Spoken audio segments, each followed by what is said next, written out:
Hi everyone. Welcome to Hunter Heartbeat. Let's get started. We're gonna put our hands in the air. We're gonna touch the ground.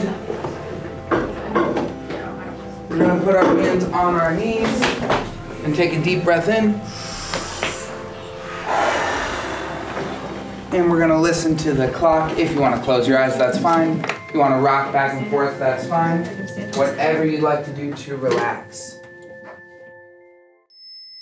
Every year, Ensemble Theater Cincinnati brings theater to hundreds of students in the Cincinnati area. One of the theater's most unique educational programs is called the Hunter Heartbeat Method, a technique of teaching social and communication skills to students with severe and profound disabilities. Cramps. Oh, you wonder. You can pick shadow, cramps, sword fighting, freeze, trance, oh, you wonder.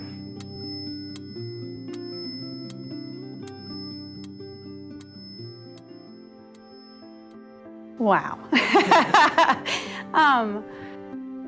Spectrum is the perfect word to describe it because I feel like everybody knows somebody with autism, but what that means to them is a whole different thing. The autism spectrum, the way I describe it normally is they think just like we do, they're just wired a little differently. Autism spectrum, as it said, it's a wide range. Autism spectrum is a disability that affects individuals where they live more in a concrete world than we do. I think kids with autism kind of have it the hardest. You know, you might think a kid in a wheelchair or a kid with a trach has a really rough go of it, but kids with autism are very much aware that they're different, and they're very much aware that they want to fit in, they want to have friends, but they just can't hit that mark sometimes. Hey Dylan, what face are we doing? Matt. Me. Hello. Well, he was 18 months. He was completely forming sentences and he was interacting with everyone and he was up till 18 months. And then something happened where he just stopped talking, he stopped interacting, he started to become, I don't want to say a wild child, but he couldn't sit still, he was spinning in circles, he started doing all these odd behaviors. And I, obviously a new parent, a young parent, I'm thinking, is this normal? This can't be normal. Hello.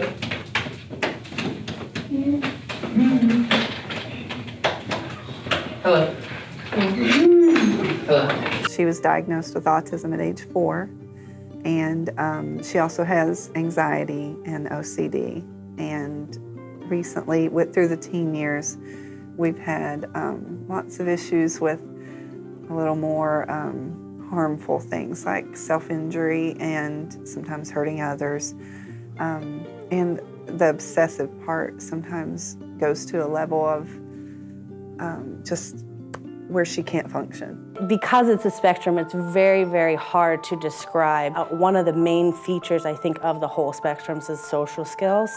And then, you know, sometimes you've got kind of like tactile issues or other sensory issues. And they want to be friends with like the cool kids, they want to play sports, they want to play video games, they want to be in drama, but they can't quite make those connections all the time, which is hard for them, hard for the parents, hard for their teachers, and they very easily get written off as the weird kid, when really they have gifts to give and talents to share just like anybody else. And I think one thing that people get kind of hung up on are like the tics of autism. Like people with autism will repeat a phrase multiple times, and people will flap their hands, and people might have sensory sensitivity. And for me, that's not what autism is about. That's like the surface level. And if you look to only work on those skills or judge somebody by those characteristics, you're not gonna meet the real person. Yeah, just like me having a beard doesn't define me as a human being. And if you only pay attention to my beard, you're not going to know who I am.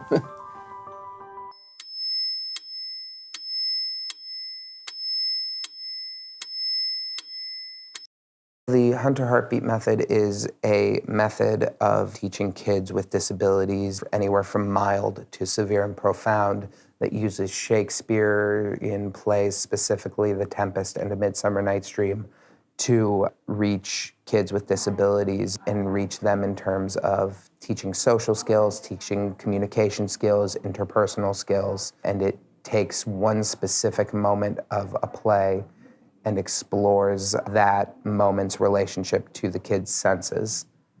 Very good. I want to learn a new face today. We have never done this face. Very, very exciting stuff. New face is hungry.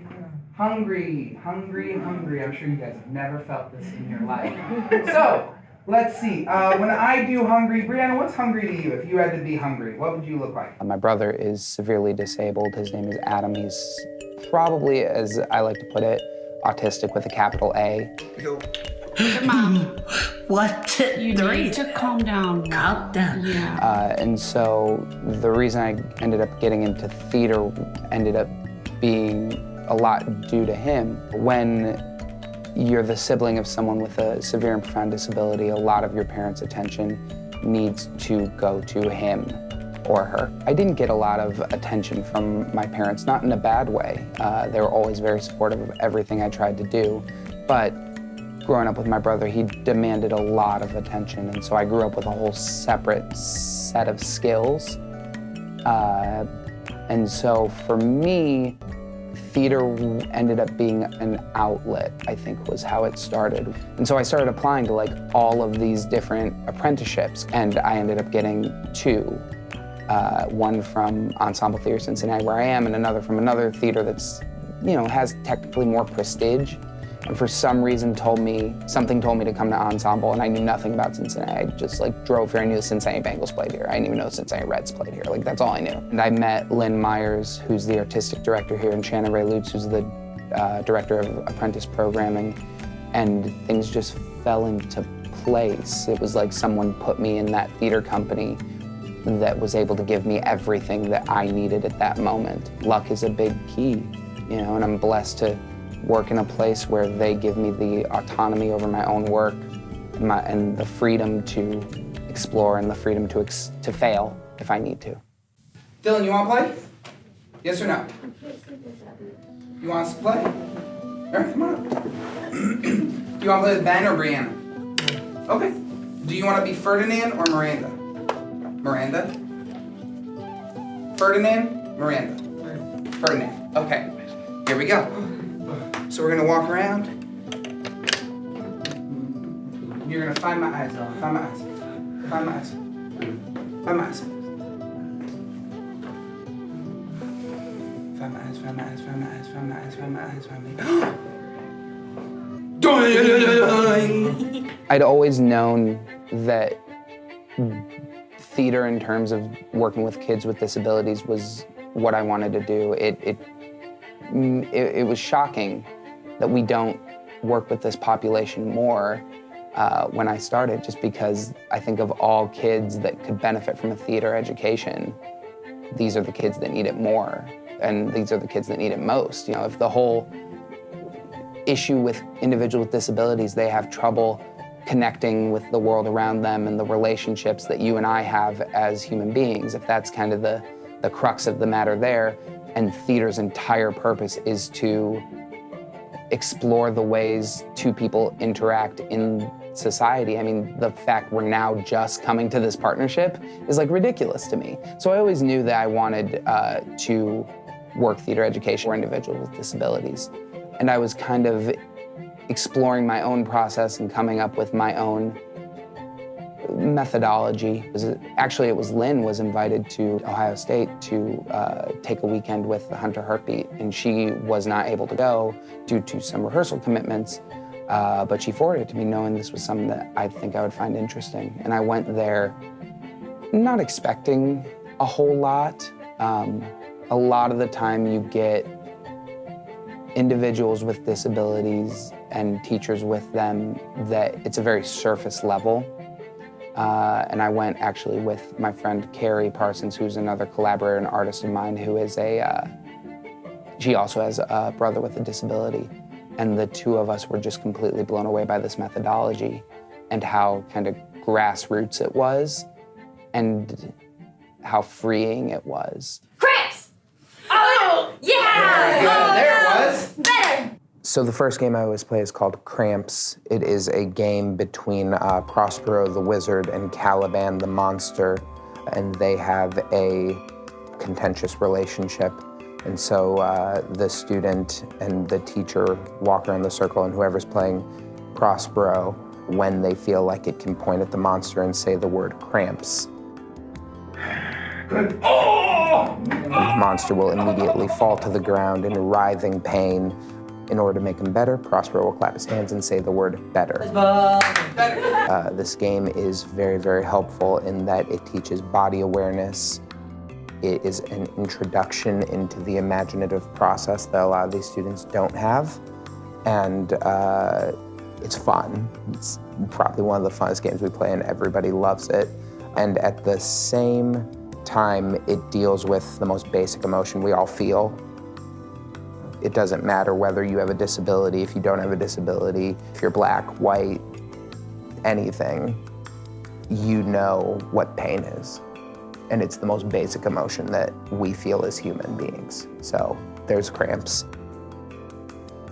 So Brianna's gonna put her hand right in front of you. Oh, and when she opens, you're gonna follow it. Here we go. Another game we play is a game called Trance. In this game, Prospero is going to put Caliban under a spell with his hand closed, and he opens it, and when he opens it, Caliban is in a trance. And this trance exudes from the palm of Prospero's hand, and Caliban must follow it completely with his face.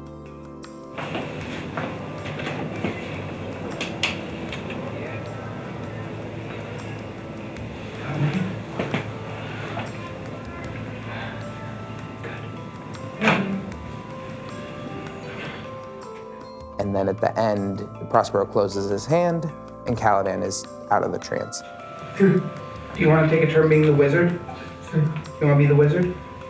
Yes or no? Okay. So you're going to start with your hand closed, and you're going to open.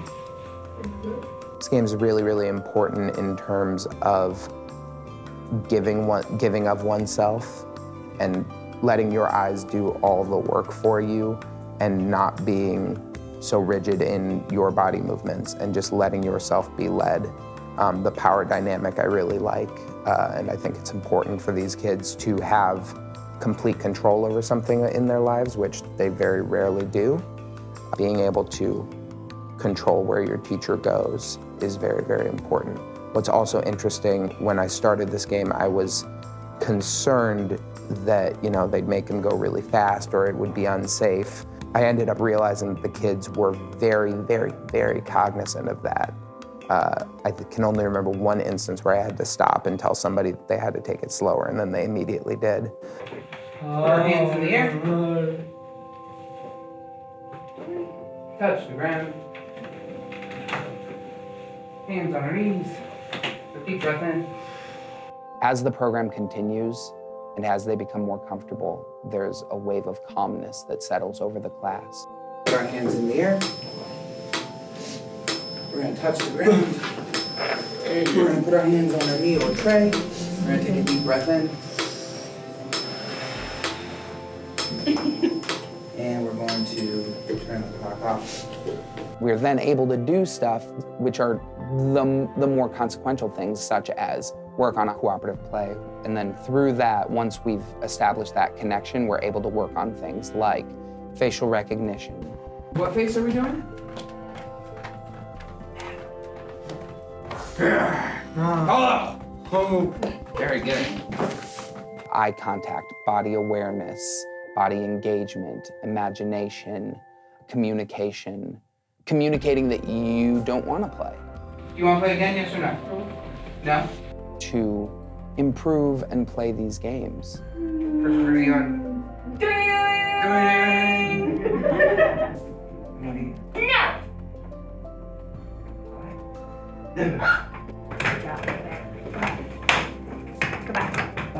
The main overarching thing that the games work is cooperative play. They're able to open themselves up enough to do it. Me and Kelly Hunter, who started the program, one thing that we are both adamant about is that all kids can be taught through this method. There isn't a single child that is too high or too low to work with this method. Now, her methodology in her book kind of focused more on the higher functioning. As I was learning about it and working with some of the students during that weekend, in my mind, I was translating it into how to work with people more like my brother. I believe that those kids are the ones that are often ignored. As we, as a society and as an educational community, have moved more towards inclusion and we've pushed more towards that, I feel like we're so intent on getting the kids who are very high functioning integrated into society that we hide some of the lower functioning kids because they don't fit into our definition as to what a person with a disability can be and should be. I'm gonna take your hand and I'm gonna say, hi. Hi. Good to see you. Good. It's not about curing autism. It's about finding a way that these individuals can live in our society based on who they are as individuals. If you have autism, you aren't like me. I don't have autism. What do you like? Pizza. Pizza? And that's not a bad thing, but that's not a good thing. That's just a thing. In the same way that I am a boy, she's a girl, it's just a characteristic trait. It's why we say individuals with disabilities instead of disabled individuals. It's why we've made that small syntax change, which is kind of changing the way we are. And they know that you care about them and you love them and you respect them as adults and humans in our society, the improvement will come. A lot of people who come and watch the class with Tori, that's the thing they say. They watch Tori in that class and they're like, look how relaxed she is. Oh, you wonder.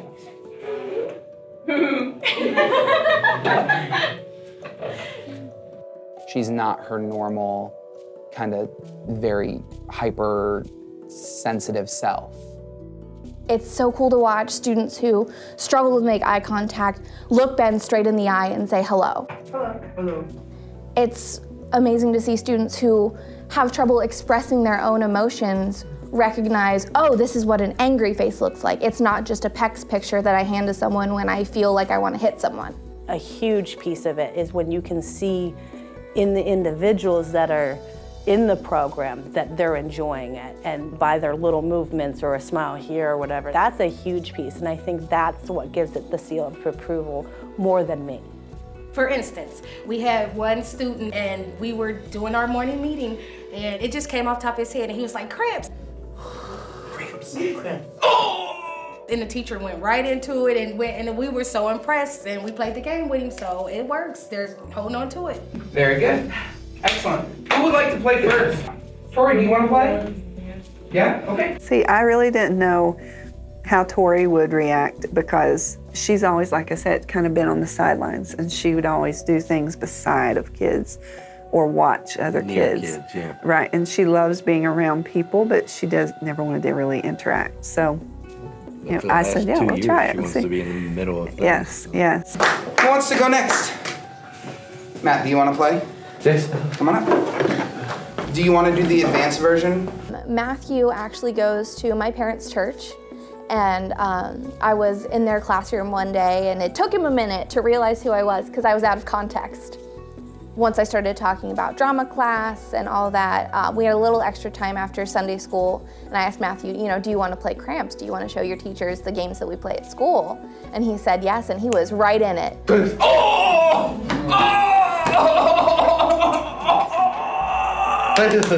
To see these students just grow, to see them express emotions, to see them socialize, to hear reports back from the teachers that, you know, this student wouldn't even look me in the eye last year, and now he's making eye contact and having more conversations and can tell me when he's angry, can tell me when he's hungry, can tell me when he's sad.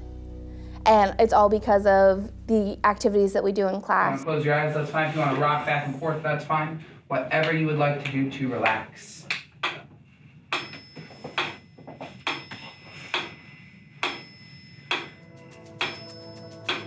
I started seeing results after 1 week when I first started teaching. You know, the relaxation technique definitely helps. That way they're not overstimulated through the whole class. Well, one thing we were discussing that I've noticed with her, and I didn't put it together that it was from this program, but we had both commented that she notices things where she's a little more empathetic. Like she'd come up and put her arms around us. She never used to do that. Or she'd say, "Mommy's sad," or, you know, ask things that I'm like, I don't know. She understands much more nonverbal cues than she Yes, yes. Oh, this island is mine. How do you make her happy? Good job. Matthew, one of his goals is to, you know, approach and speak, you know, use his words more. I say cramps, and Matt says, "Oh, this island is Mine. correct." Ready? Here we go. Prime time if we need. And cramps. Oh, that's mine. Better. Cramps. That's mine. Cramps. That's mine. Good job. Austin, he knows what day, what time it is, and you know, if we're doing something else or not even paying attention to time, he reminds us. 100 Heartbeat Friday, so they look forward to coming down. This gives them a safe non-school space to express feelings, to express their talents, to express new ways of understanding who they are as people. I know what he's doing. He's doing his Tai Chi moves. You're right. Awesome, I love Tai Chi. This kind of opens it up and shows them, hey, I can, you know, just get out there and I can, you know, say it without waiting for that cue. And I think that's probably one of the biggest things I see. What are we doing? Yeah. Hello. Say it angry. Hello. Can you yell it? Hello. There's an element of structure to it, which I think really helps our students. You know, there is a way that it runs, that they know, okay, this comes next, this comes next, this comes next.